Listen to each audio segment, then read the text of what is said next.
Okay, tentang BBA tadi ada in a way mungkin kesalahfahaman lah. Ini mungkin kegagalan dari pihak bank itu sendiri dalam menjelaskan kepada peminjam. Tentang bagaimana kalau kita tengok kontrak BBA ya. Kalau beli rumah, katalah rumah kita letak harga 300,000. Okay. Setelah dicampur apa-apa semua, kita tengok final price, maknanya selling price oleh bank kepada pembiaya, dia akan letak mungkin nilai, saya tak tahu, 800,000 katakan, 800,000, 850,000 katakan. Right. Lepas tu orang akan tengok dan rasa seram lah kot. Kan? Weh, apa ni? Kita pinjam nak beli rumah 300,000 je. Tapi kenapa nilai yang dijual oleh bank kepada pembeli, iaitu kita, sampai 800,000 sampai 900,000 ni? Kan? Banyaknya keuntungan bank. Kan? Okay. Ini yang perlu difahami. Okay. So, technically itu adalah maximum selling price yang ditetapkan oleh bank. Okay. Apa maksud maximum selling price? Okay. So, hari tu kita dah bincangkan tentang bagaimana belum? Kalau belum, saya harap anda Google balik lah tentang bagaimana pembiayaan rumah ini, kadar pinjamannya atau kadar pembiayaannya berubah. Okay. Dan perubahan itu adalah berteraskan kadar OPR atau overnight policy rate yang ditetapkan oleh bank negara. Okay. So sebab kita adalah dual banking system, kita ada konvensional dan Islamic, so technically kita akan follow OPR.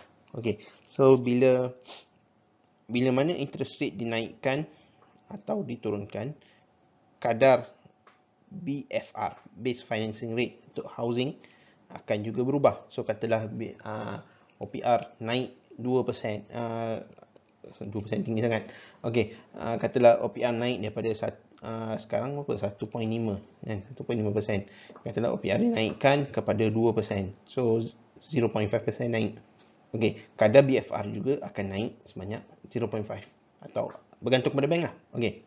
So bila mana kadar BFR itu naik, base financing rate itu naik, pinjaman atau pembiayaan monthly installment kita juga akan naik.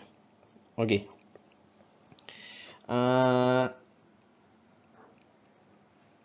Tetapi apa yang membezakan Islamic finance dengan conventional finance adalah Islamic finance dia ada limit. Okey.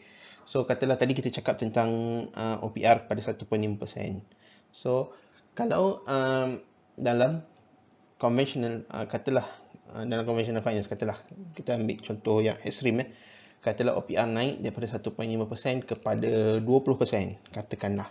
Okey. So dalam conventional finance, kadar BLR dia boleh berubah kepada lebih lah. Dia akan jadi lebih kepada 20% lah. Kan? Sebab OPR 20%, so BFR dia dalam conventional BLR, base loan rate. Okay. So base loan rate dia akan jadi mungkin 24% katakan. Okay.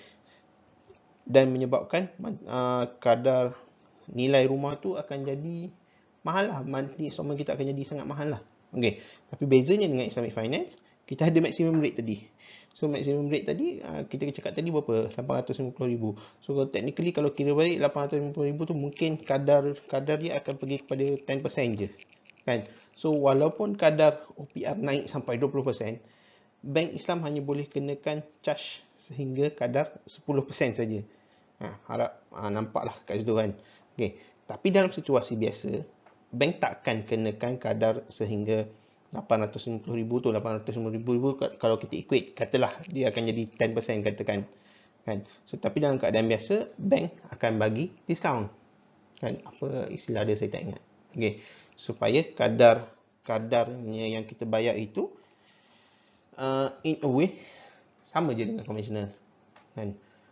Cumanya kelebihannya adalah bila kelebihan Islamic financing berbanding conventional financing dalam kes rumah, home financing, adalah dia ada kadar maksimum. Conventional financing tak ada kadar maksimum. Okey. Ini dah panjang lah cerita pasal tu tadi. Tak apa, nanti boleh Google balik lah tentang konsep tu. Okey, seterusnya, kontrak yang seterusnya adalah ijarah. Okey, so ijarah ni biasa kalau kita faham adalah kontrak sewa dia kan. So kita bagi hak, kita bagi yuzafra atau hak milik manfaat. Okey. So aplikasi kontrak ijarah ni dalam bank adalah contohnya ITAP, ijarah tumbal bank. So ITAP ini digunakan untuk kontrak biasanya berkaitan dengan car financing atau pembelian kereta lah. So ITAP adalah kontrak sewaan. So dia anyway ijarah dan disusului dengan kontrak jualan al-bai'.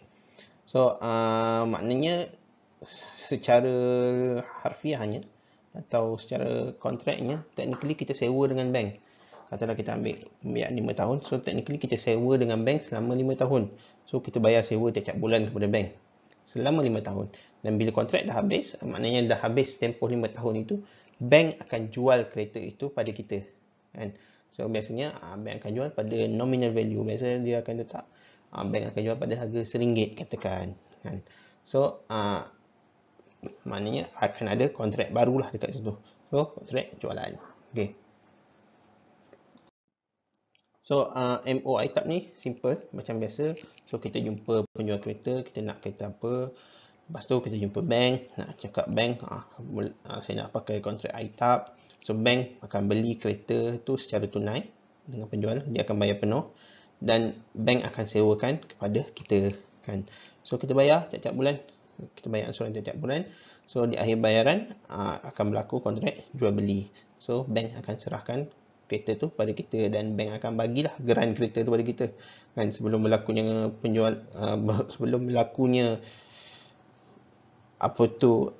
jual beli itu, di hujung tu geran kereta dia pegang oleh bank. Okey, bila dah habis bayar baru bank serahkan geran kereta. Okey, seterusnya bai'inah. So okey, bai'inah ni agak kontroversi sikit. So boleh tengok tentang boleh Google tentang bai'inah. So okey, tak apa, kita go slow. So bai'inah pembiayaan yang melibatkan akad jual beli yang disusuli dengan pembelian semula oleh penjual pada harga yang berbeza. So maknanya dia melibatkan two parties transaction. Okey. Okey, so dalam transaksi ini penjual jual aset kepada pembeli secara pembayaran tertangguh. Lepas itu beli secara tunai pada harga yang lebih rendah daripada harga jualan secara tertangguh. Okey. So biasanya digunakan komoditi yang dibeli daripada bursa suku silap. Okey, so boleh Google tentang bursa suku silap. Okey. So ni dia banyak komoditi exchange lah. So yang syariah compliant. Okey. Okey. Kontrak bai'inah ni tak digalakkan oleh BNM untuk digunakan. Okey. Google tentang kenapa. Okey. So disebabkan BNM tak suka. Okey, bukanlah isu tak suka, dia ada isu syariah lah di situ. Di Malaysia saja diterima, kalau tak silap di Middle East tak diterima tentang maknanya dia di Middle East dia tak dikira sebagai syariah compliance. So sebab tu dia tukar kepada dia banyak digunakan adalah tawarruk. Okey. So apa MO bai'inah ini? Okey. So pelanggan dapatkan pembiayaan pribadi dengan bank dalam kontrak bai'inah. Okey, so bank kena pasti aset untuk jadikan aset perdagangan. So biasanya dia akan tengok komoditi jugalah. Sebab tadi kita cakap tentang bursa suku silap kan. Okey, so bank dan pelanggan membuat akad jual beli pertama. Okey, di mana bank jual aset tersebut kepada pelanggan dengan tambahan keuntungan. Okey, so dan pelanggan akan bayar secara beransur. Okey, sebab kita mudahnya bila kita nak buat pinjaman dengan bank, kita akan bayar ansuran setiap bulan dengan bank, betul tak? So kita akan bayar setiap bulan dia punya capital plus profit oleh bank. Okey, so inilah konsepnya. Okey. So tapi dalam masa yang sama bank dan pelanggan akan buat akad jual beli kedua untuk bank membeli balik aset tersebut dengan bayaran kos sahaja dan secara tunai. Okey, sebab apa? Sebab kita ni tak ada duit. Kan? Sebab tu kita jumpa bank, kita nak duit. Okey. Macam mana kita nak beli aset tu kalau kita tak ada duit? Kan? Sebab yang pertama tadi bank jual aset kepada kita kan? Betul tak? So macam mana kita nak aset tu tak ada? Kan? Macam mana kita nak beli aset itu in the first place kalau kita tak ada duit? Okay. So sebab tu tengok kat sini nombor 4 ni, bank dan pelanggan akan buat akad jual beli untuk beli balik aset tersebut dengan bayaran kos sahaja dan secara tunai. So So bank akan buat duit dekat perbezaan tu lah, kan. So pelanggan mula bayar angsuran kepada bank seperti yang dipersetujui. Okey, sebab tu ada syariah issues lah dekat sini.